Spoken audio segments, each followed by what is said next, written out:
생각을 합니다. 특별히 우리 두 분은 작은 집을 많이 설계를 하셨어요. 글쎄 말이에요. 아우, 저는 그 어렸을 때 으리으리하고 큰 집에 대한 로망이 있었거든요. 그런데 이렇게 작은 집을 이렇게 보면서 아, 저기가 진짜 둥지 같은 집이지. 내가 왜 그렇게 을이 뻑적지근하고 겉으로만 화려한 집에 이렇게 끌렸나 이런 생각이 들거든요. 그러니까 그동안에 작은 집을 많이 지어 오시면서 진짜 좋은 집이란 이런 것이다라는 정의가 있을 것 같아요. 한번 말씀해 주세요. 사실은 작은 집을 하고 싶어서 한 건 아니고요. 큰 집을 하고 싶죠. 아, 형편이 안 돼서 그렇게. 아니 근데 얘기를 하다 보니까 작아져요 자꾸만. 아, 얘기하다 보면은 이거 필요 없지 않나요? 빼줘. 뭐 이렇게 얘기하다 보면은 아주 효율적이지. 예, 작아지죠. 누구 주도로 뺍니까? 그러니까 저희가 이제 주로 얘기를 하죠. 이거 필요하십니까? 옛날에는 뭐 이거 꼭 필요하세요? 근데 가구 같은 걸 많이 빼요. 사실은 가구 때문에 집이 커지는 게 있거든요. 그렇죠. 그래서 이제 저는 늘 그렇게 생각을 해요. 옛날에도 저희가 이제 집을 한번 그 아까 통이동 집을 고칠 때 필요 이상으로 돈을 너무 많이 썼어요. 그러니까 너무 좋은 재료를 깔고 했더니 가정의 평화가 깨지더라고요. 애들이 이렇게 마루에 뭐 이렇게 떨어뜨리면 야! 얼마짜리 마루인데 폈잖아! 만원치고 그러니까 애들이 나중에 주눅이 들더라고요. 그래서 아 이거 아니다. 이러면 안 되겠다. 그럴 수 있겠네요, 정말. 네, 편안한 집을 만들어야겠다. 맞아. 그래서 그 건축주들한테도 그런 얘기해요. 좀 너무 비싼 거 하지 마십시오. 후회하십니다. 근데 그렇게 얘기를 하다 보니까 점점 이제 작아지고 축소되고 그렇게 되는 것 같아요. 그래서 저는 이제 진짜 좋은 집은 편안한 집이라고 생각을 해요. 정말 들어갔을 때 아 편안하다. 아니 정말 이렇게 두 분을 보면 왜 이렇게 좀 장사 속이라는 게 전혀 없는 것 같아요. 아 있어요? 있어요? 아니 보통 사람들은 사람을 뭘로 보실까요? 큰 집을 뭘로 보긴요. 건축사로 봅니다. 근데 실제로 그 지금 말씀하셨던 것처럼 조금 큰 집을 해야 산업에는 도움이 되잖아요. 좁쌀 100바퀴 구르는 것보다 호박 한 바퀴가 난다고 크기를 하고 싶어 하는데 근데 또 하다 보면 그렇게 안 되더라고요.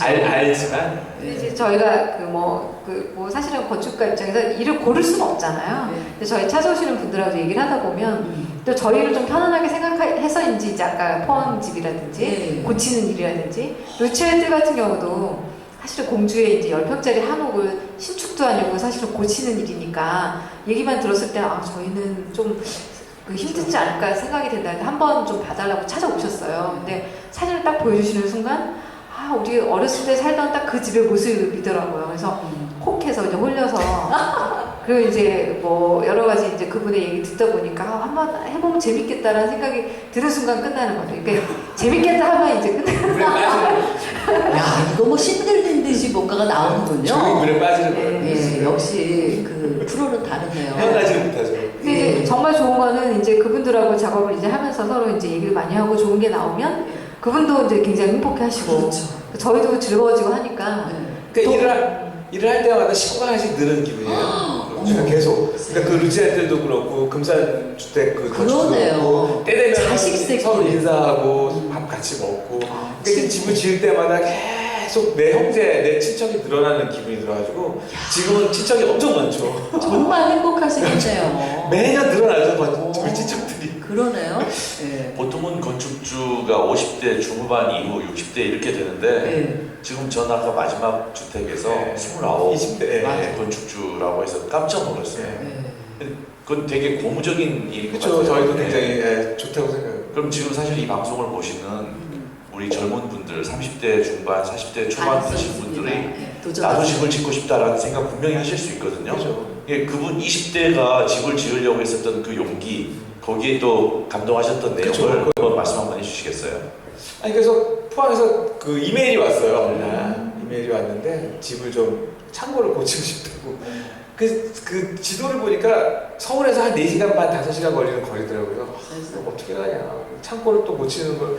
이거 루치아이들 방금 힘들게 끝난 상황이었는데 아, 너무 힘들어서. 그런데 이제 마지막에 쭉 설명이 있고 마지막에 사진이 딱 있는데 논밭 사이에 창고가 딱 있는 걸 보는 순간 또 빠지는. 주위 정경에 그냥 푹 빠지고. 푹 빠져가지고.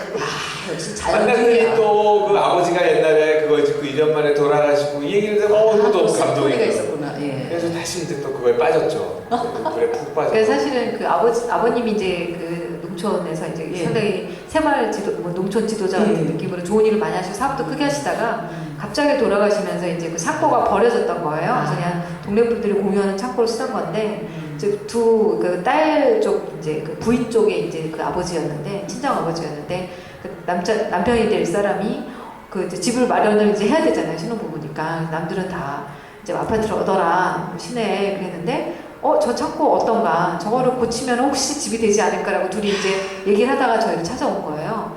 그러니까 건축 그 동네 이제 여러분들한테 물어봤더니 다 말리고 무슨 소리냐 아파트를 사서 불려야지.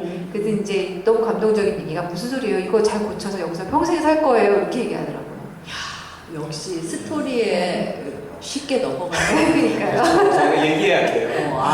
이게 역시 이게 아니, 그래서 마지막에 저희는 아까 보여드렸지만 굉장히 외상할 돈이 없었어요. 그래가지고 그 페인트를 저희가 사가지고 봐가지고 그림을 이렇게 그려줬는데 대단합니다. 마지막 활용 점정을 딱 한 눈동자를 그린 느낌이 들어가지고 엄청 흐뭇했죠. 용이 날아가지 않았어요. 다행히. 저는 이런 게 다 사랑 같아요. 그럼요, 그렇죠? 그럼요. 예. 지금 대부분 건축사 사무소에서는 절대 경험할 수 없는 맞아요.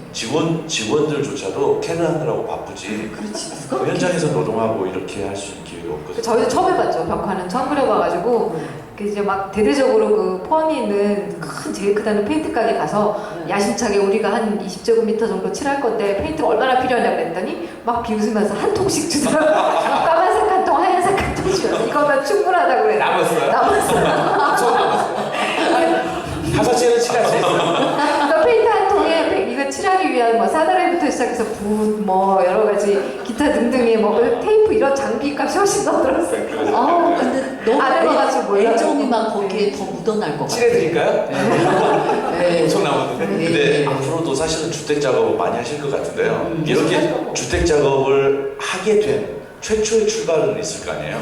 그러니까 저는 이제 원래 사실은 그 개업을 하기 전에 큰 대형 사무실에 있었어요. 네. 계속. 예. 그러니까 주택을 하고 싶은데 할 수가 없어요. 대형 사무실은.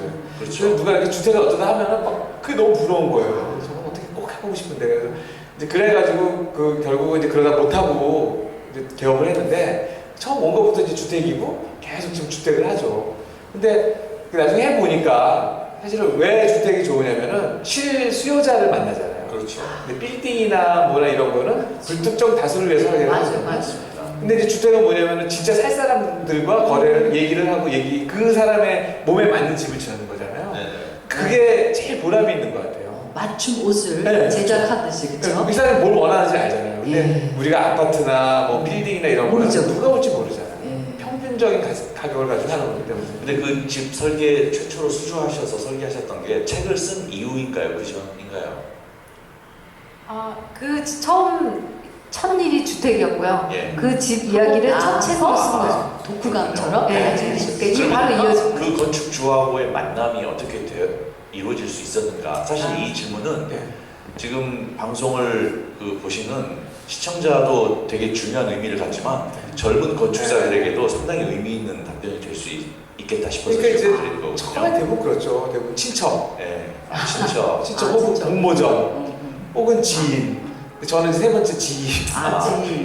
건축가는 후배가 저를 추천을 했어요. 이분이 하면은 맞을 것 같다 그래가지고 네. 추천을 해가지고 했죠. 근데 그게 굉장히 어려워요. 처음에 일을 하는 게. 그렇죠. 네, 그게 굉장히 어렵죠. 평소에 인간관계를 잘해야 되는 네, 거예요. 그게 굉장히 중요해요. 네, 그게 중요하네요. 네, 사무실에서 일만 하고 있으면 안 되는 거예요. 맞죠. 돌아다녀야 돌아다녀요. 돼요. 사람도 만나고. 네, 서클 활동하고. 예.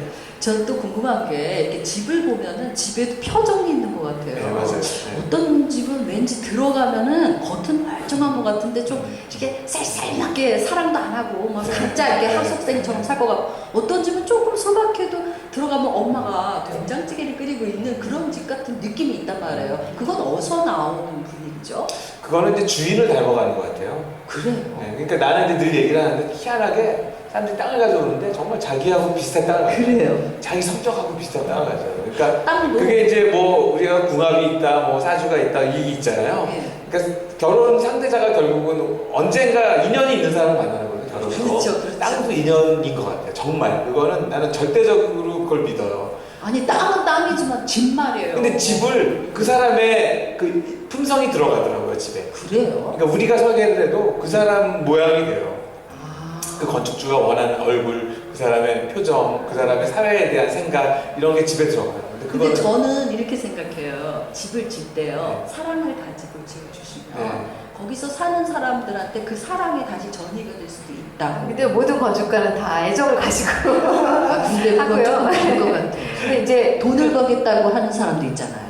아 근데 그렇게 많지 않아요. 이게 건축이 그 많은 분들의 이제 공통된 생각인데 그 대부분의 건축가들이 건축을 통해서 이렇게 대단한 재산을 모으는 건축가는 거의 없다고 보시면 이건 좀 너무 좌절스러운 이야기나. 근데 이제 저희가 그렇지만 이거는 정말 세상에서 뭐 몇 손 안에 꼽히는 행복한 직업 중에 하나라고 생각해요. 왜냐하면 들으면 들을수록 저희는 이제 사실은 뭐 그 힘든 사람을 만나는 게 아니라 평생의 꿈을 이루려는 사람을 만나는 거잖아요. 그러니까 특히 이제 집 같은 경우도 그렇고 뭐 얼마나 희망 대단한 빌딩 이런 것들이야 이제 뭐 회사나 뭐 혹은 관공서나 이런 데서 일로 만드는 물론 건축물들도 있겠지만 그런 건 좀 더 사무적으로 이제 해야 되겠지만 그것도 마찬가지로 이제 조금 더 이제 그 안에 사용자들을 생각하다 보면 또 다른 해법이 나올 것 같고요. 특히 개인 건축주들을 만나면 이 사람의 일생의 꿈이기 때문에 이야기할 때 너무 좋아하고 너무 즐거워하고 사람들이 또 근데 이제 설계는 재밌게 해놓고 시공하면서 막 괴로움을 또 많이 당하기도 하거든요. 뭐 돈 문제라든지 시공자의 문제, 현실적인 문제, 뭐 자재의 품질의 문제 이런 걸 그런 괴로움을 이제 최대한 이제 당하지 않으려면 정말 이 사람이 원하는 바를 설계 단계에서 많이 풀어줘야 돼요. 그걸 최대한 설계에 반영이 돼야지 그 시행착오 없이 완성이 되거든요. 그래서 이제 그런 것들을 좀 풀어가는 게 그때그때 재밌고 그때그때 다 다르고 그래서 아주 즐거운 직업이라고 생각을 합니다. 즐기면서 하시니까 작품도 좋은 게 나오고 그런 것 같아요. 제가 하나 궁금한 거는 또 우리 이제 사회가 점점 다양화되잖아요. 근데 이 집들은 왜 이렇게 다양화되지가 않고 똑같은 닭장 같은 아파트 속에 들어가서 알라래는 거야. 뭐 밤마다 불을 켜가지고 전 약간 그런 느낌이 들어요. 집에 들어갈 때마다 야 이게 뭐냐 이게 닭장 같다 이런 생각이 드는데 앞으로 우리의 어떤 주택의 그 변화는 어떻게 가야 될 것 같아요? 어느 순간 의식이 이제 전환이 될 것 같아요. 그렇죠. 사람들이 그러니까 여태까지는 남을 위해서 살았거든요.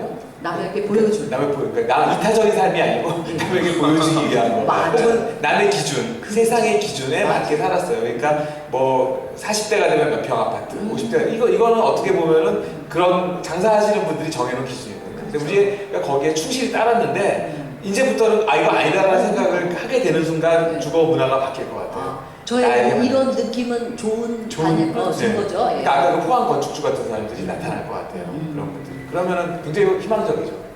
지금 작은 집 아까 그 광주에 있는 네. 부동산에 있는 것은 15평이라고 이야기하셨잖아요. 실제 15평이면 우리 보통의 사람들이 생각할 때는 작다라고 느끼거든요. 근데 15평이 작지 않다라고 지금 생각하셨기 때문에 그렇게 권하신 거잖아요. 그러면 어딘가를 희생을 시켰을 텐데 그게 아니고 가구를 희생했죠. 가구를 예. 가구를 없애면 돼요. 선방처럼 꾸미셨나요? 아니 그러니까 소파, TV 이런 것들. 그렇죠. 다 좌식으로 그냥. 그렇죠. 그러면은 그렇게 넓을 필요가 없어요. 침대 들어가면 침대에 맞게 사이즈가 방이 그렇죠. 커지고 소파가 들어가면 소파에 맞게 거실이 커지고 대형 테레비가 들어가면 맞습니다. 그거에 맞게 거리를 유지하기 위해서 거실이 커져야 되거든요. 근데 그런 것들을 줄이면은 다 공간이 축소가 돼요. 그럼 15평도 충분히 사람들이 살 수 있는 공간이 나와요. 안방에서 제일 좋은 자리에 침대를 모시고 살죠. 그렇죠. 모시고 이겨서 돌아다니면서. 모시고 살고. 네. 근데 사실 그거예요. 그러니까 가구를 희생시키면은 공간이 넓어져요. 맞습니다. 근데 가구가 우리 그 양복 같은 경우 지금 어깨라든지 이게 틀이 틀어지지 않도록 하기 위해서 가구가 커졌잖아요. 네. 무등산에 사시는 분은 거의 한복을 입고 생활하시겠네요. 그렇죠. 네.